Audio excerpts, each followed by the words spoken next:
Hi and welcome to the Unquendo Guitars workshop. My name is Daniel and this is another video in the series where I'm building a tribute to my Westone Pantera X390. In previous episodes I've been mostly working on the neck for this guitar, and in this episode it's finally time to start working on the body for this guitar. Time to book match the top for this guitar.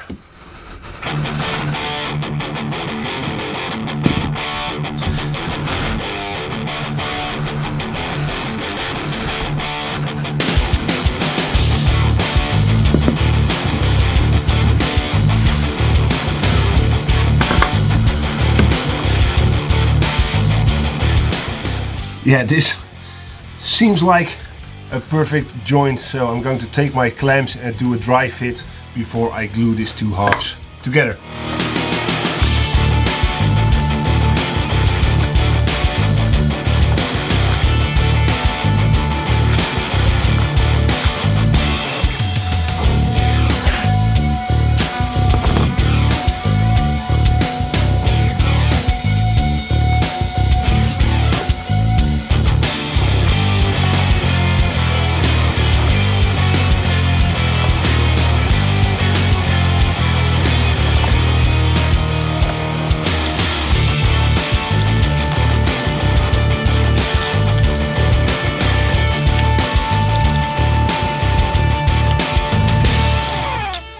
I let the glue dry overnight, so now I can remove the clamps and start flattening the top.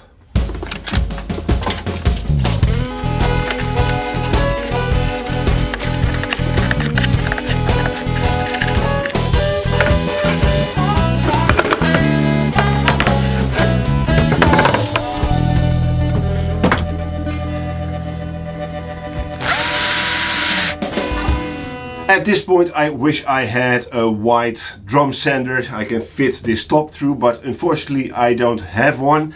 So I used a piece of sheet material and some scrap pieces of wood I had laying around in the workshop to attach the top to my router table. So now I can use various hand planes and a belt sander to get this top as flat and straight as possible.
Yeah, the top is nice and flat and ready to go. And the next step is to prepare this Alder body blank.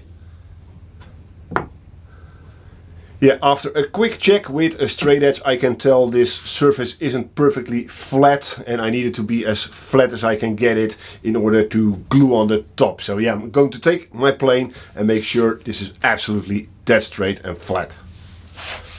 When I'm planing down tops and body blanks, I always have this piece of MDF at hand with some polishing compound on it, and every once in a while I just maintain the blade of my chisel so it's always nice and sharp.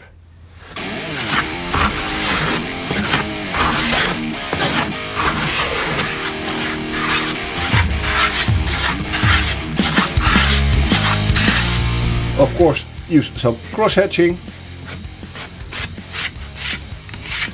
to check progress and to check for any low spots.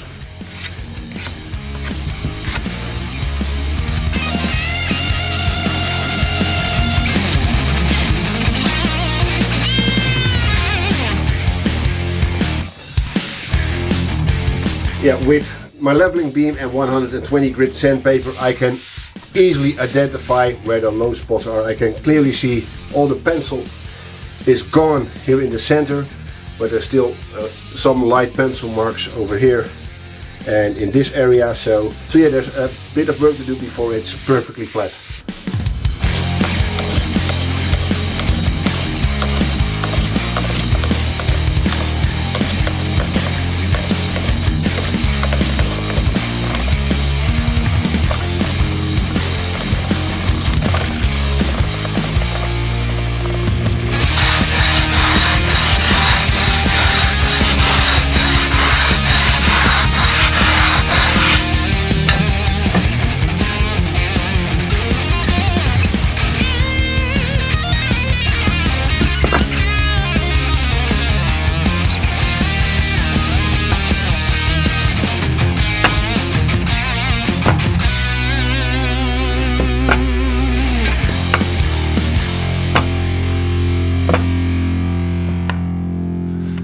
And now maybe for the most difficult part on any guitar build is deciding what section exactly to use for the actual top. And I think I'm going to put my top as far forward as possible because this is the section where the most flame is. I like the tapered look of this grain to go to the front of the guitar. So I think I will place it somewhat like so. Make sure the center line on the template lines up with the joint line on the top.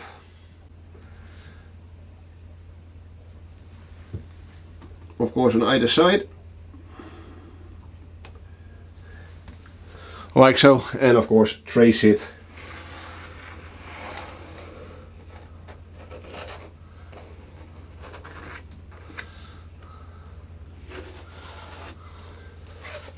Like so, and now I'm going to do the same with the body wood.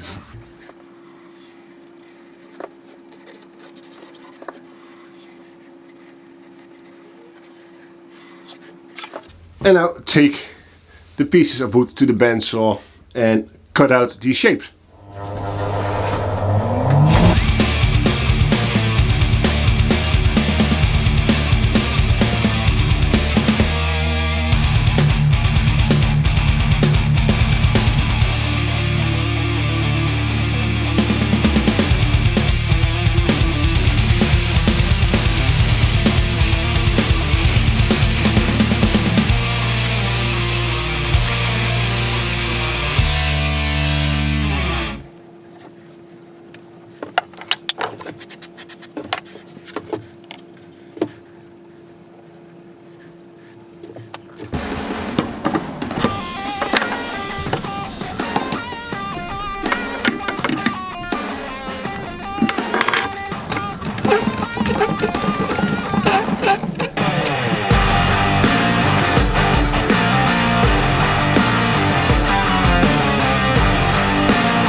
I've drilled 2 holes in my template in the center where the pickups are going to be, and now I can align my template to the top, so make sure the center line aligns,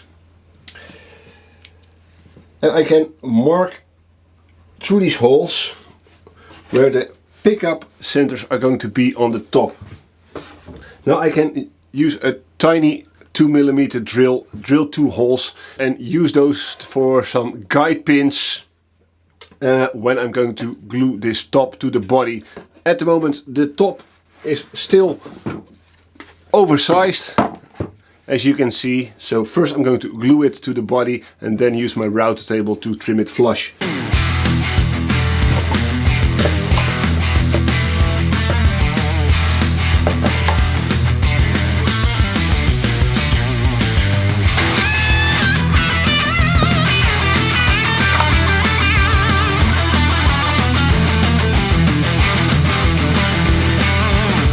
Now with the top aligned with the body, I can drill those 2 tiny holes I mentioned earlier for the guide pins.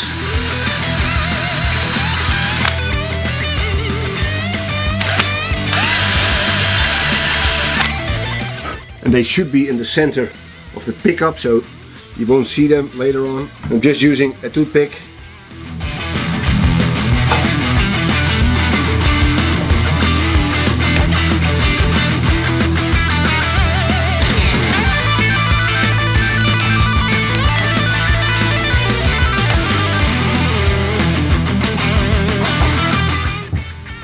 With these guide pins in, I can now remove the clamps and start gluing this top to the body.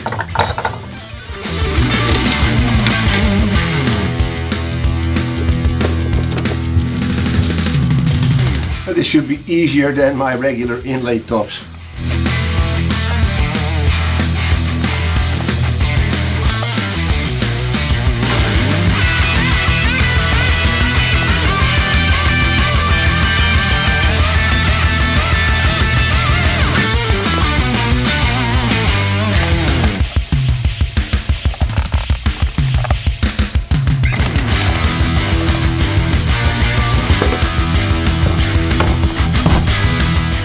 Of course, sandwich the guitar in between 2 templates. Use some clamping coils as well.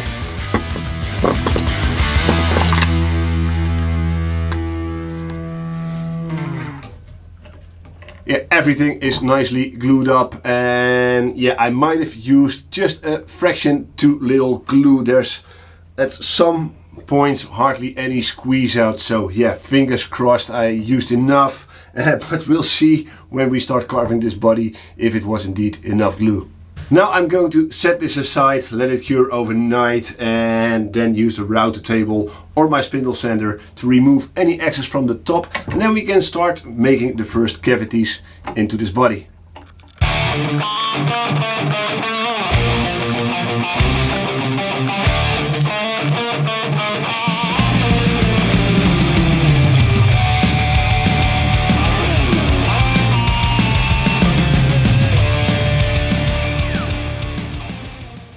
As you can hear, my neighbors are remodeling their house. They're using jackhammers and power drills, and there's a lot of noise going on, which makes it almost impossible for me to do in-depth explanations at this point. But what I'm going to do after trimming the excess from this guitar top is start routing all the cavities. And for this guitar that's going to be a challenge because of the curvature this entire guitar body is going to get. And I have been thinking about whether to first radius the body and then do all the routing for the cavities, or first route the cavities and radius afterwards. I tend to do the latter, so to say. I'm first going to route all the cavities, starting with the neck pocket, and the only thing I have to take into account when routing these pockets is of course the material I'm going to lose from radiusing the body when routing all the cavities. I know my overall body thickness after radiusing the body will be 40 millimeters.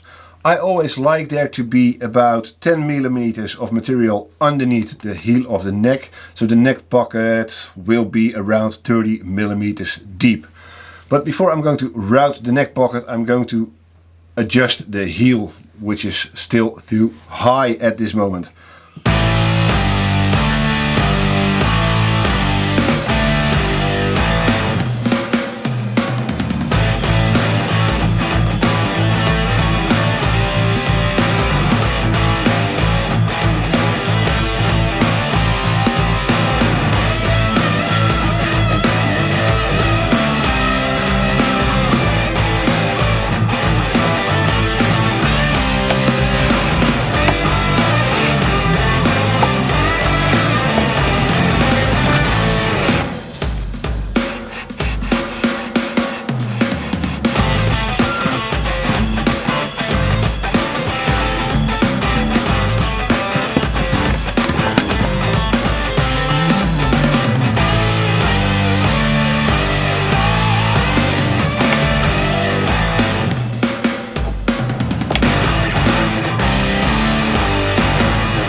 Getting the heel of the neck absolutely dead flat and perfect is, in my opinion, the most important, of one of the most important things in any good guitar build. I'm also checking if the heel of the neck is still nice and square to the guitar body.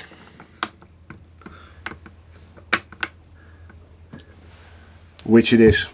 So this is my method for aligning the neck. I've got my neck clamped to the body with the center lines joined at this point and the clamp directly above this point to act as the pivot point for the neck. I have two straight pieces of aluminum that are at an angle, so they have a sharp point at each end, clamped to the sides of the heel. So these will run linear to the sides of the neck. I have my center line drawn in, and at the end of these aluminum bars I have a line perpendicular to that center line. Now I can use my protractor, which has the measurements coming from the middle, to check from the center line to the aluminum bars if those measurements are equal. As soon as they're perfectly equal, I know my neck is perfectly aligned to the center line of this guitar. Now I can very carefully tighten this clamp. When tightening, keep checking if the alignment doesn't change, and just in case I'm going to make two marks. And now I can very carefully remove the aluminum bars and start putting a template in place around the heel of the neck. Now I'm going to use masking tape and super glue to glue these parts of a custom template in place, and by doing it like this I'm absolutely 100% sure I will have a nice fitting neck pocket.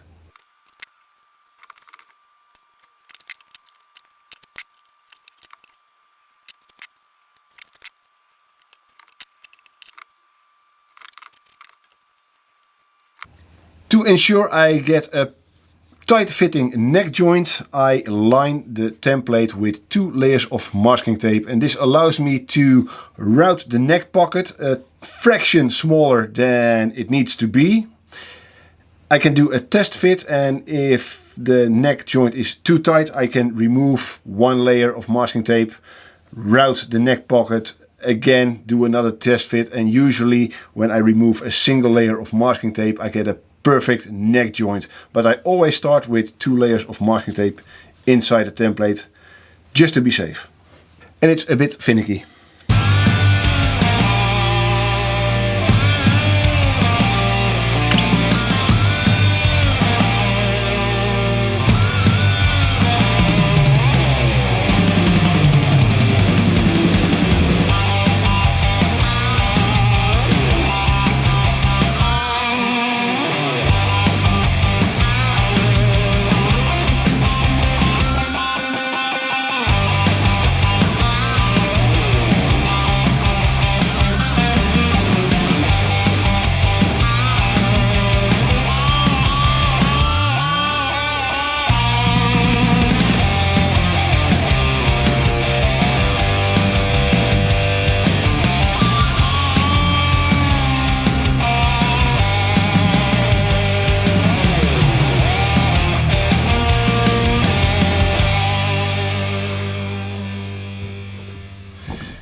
It's still a very tight fit, but yeah, that's the way I like my neck joints to be.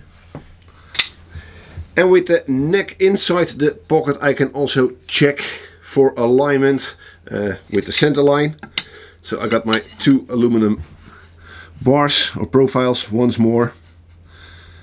And here are the marks I made when creating the template. And I'm right on the money. So the neck is in perfect. Next up, the all-important scale length. I'm going to measure it from the center line.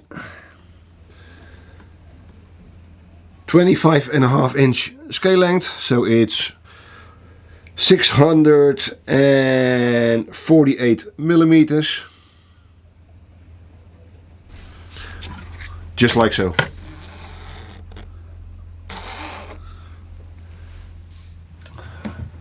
Now with the neck temporarily installed and the scale length drawn in, I have to make some design decisions that might impact the neck and neck pocket as well.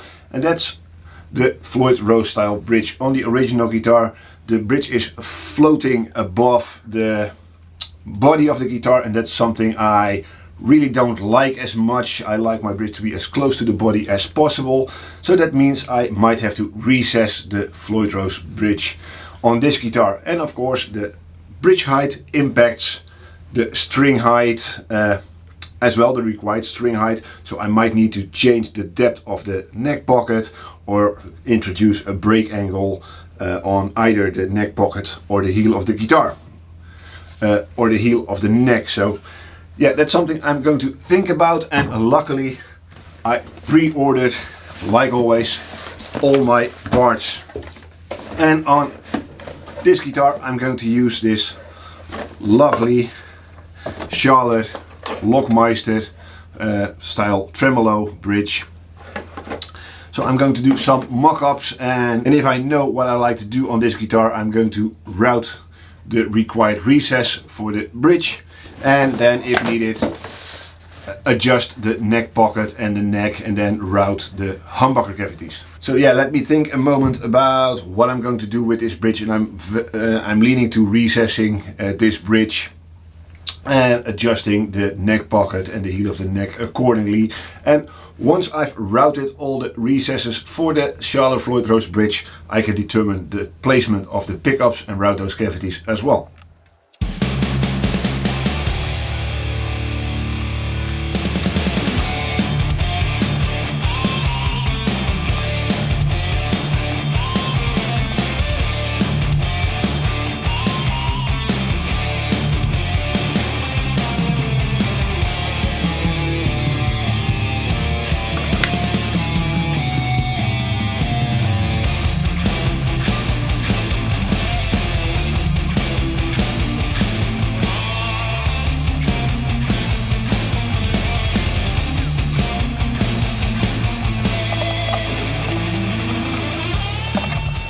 After routing the recess for the tremolo, I'm going to flip the body around, and on the back I'm going to route the cavity for the spring. So just put my template on the back using masking tape and super glue and start routing the cavity. At this point this is all a bit guesswork for me, because I still have to take into account the future curvature of the body. So I have to route this cavity approximately 12 millimeters deeper than normal, so to say. So yeah, from now on everything is a bit of a gamble.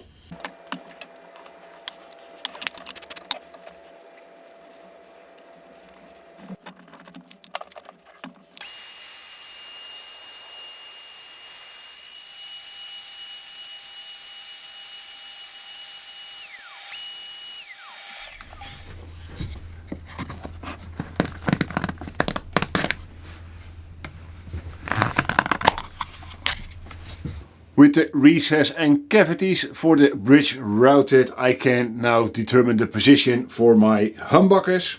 And I'm going to use a pickup ring And for the neck pickup, it's the easiest. I'm going to place the pickup ring against the end of the fretboard. And I'm just going to mark where the mounting screws for the pickup itself are. And this should give me the center of my pickup cavity. And for the bridge pickup, I like it to be about 7 millimeters in front of the cavity. So let's mark 7 mils. And again mark the center. And use the protractor to draw a line perpendicular to the center line. And now I can use a routing template and my router to route these pickup cavities about 20 mils deep. And yeah, I have a detailed video on how to route the perfect humbucker cavity already on my channel, and if you're interested in, I will leave a link in the video description down below, or just search my channel for routing humbucker cavities.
And here's the body for the Westone Pantera X390 tribute build. And yeah, at this point you might have noticed, and I also mentioned this in the previous episode, I'm not recording these episodes and these videos in order, especially the in and the outros for each video. They are recorded separately.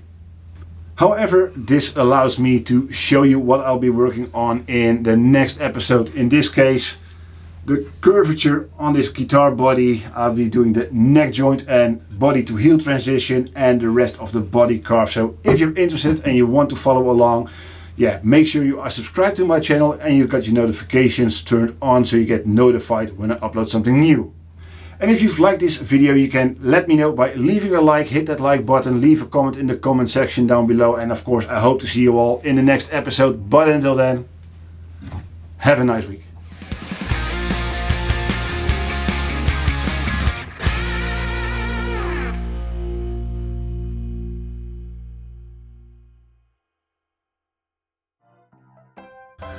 And here is the body for the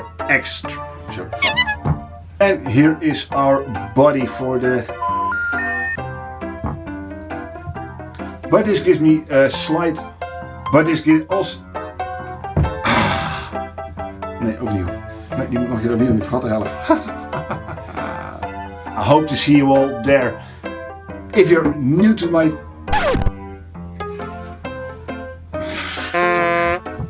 Carve, so yeah, I hope to see you all there, but in the next episode. But until then, have a nice week. Nog een keer opnieuw. I hope to see you all in the next episode, but until then, have a nice week.